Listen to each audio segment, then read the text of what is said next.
Brilliant person, చాలా brilliant actor. కానీ బిహేవియర్లో అంటే వెదర్ ఫోర్కాస్టింగ్ చెప్పొచ్చు, కానీ మణికంఠ ఫోర్కాస్టింగ్ చెప్పిన అసలు it is impossible to tell Manikanta forecasting. Manikanta ఏం చేస్తారు, ఎలా చేస్తారు, ఎందుకు చేస్తారు మణికంఠ కూడా తెలియదు. సో బట్ ఆఫ్ కోర్స్ ఆడియన్స్లో చాలా పాపులర్గా ఉన్నారు.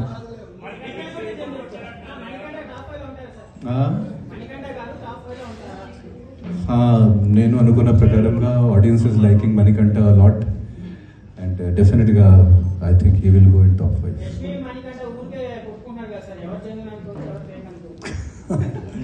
అది ఎంత డీప్గా నేను చెప్పాను. నిఖిల్ గురించి, నిఖిల్ చాలా మంచిగా ఆడుతున్నారు అండ్ తప్పకుండా టాప్ 5 క్యాండిడేట్ నిఖిల్. కానీ నా ఫేవరెట్ మీ అందరికీ తెలుసు, నా ఫేవరెట్ నబీల్. సో నా హార్ట్ నబీల్ దగ్గర. సో స్టార్టింగ్ నుంచి నబీల్కి నేను సపోర్ట్ చేశాను. ఫస్ట్ నేనే ఆ స్పార్క్ చూశాను నబీల్లో. సో కొంచెం సపోర్టింగ్ రోల్లో నేను నబీల్కి చాలా సపోర్ట్ చేశాను స్టార్టింగ్ నుంచి. అండ్ నబీల్ గెలిస్తే నాకు చాలా సంతోషం అవుతుంది.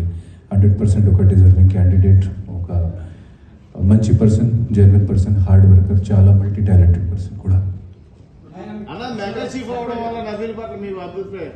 మెగా చీఫ్ ఆ రోజు నబీల్కి అదృష్టం కొంచెం వర్కౌట్ అయింది.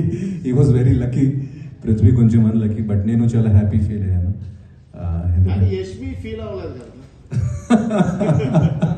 మళ్ళీ ఇది same Bigg Boss house. So ప్రతి పర్సన్కి ఒక వేరే ఆలోచన ఉంటుంది, ప్రతి పర్సన్కి ఒక వేరే పర్స్పెక్టివ్ ఉంటుంది. సో వాళ్ళు గేమ్ ప్రకారంగా, వాళ్ళు స్ట్రాటజీ ప్రకారం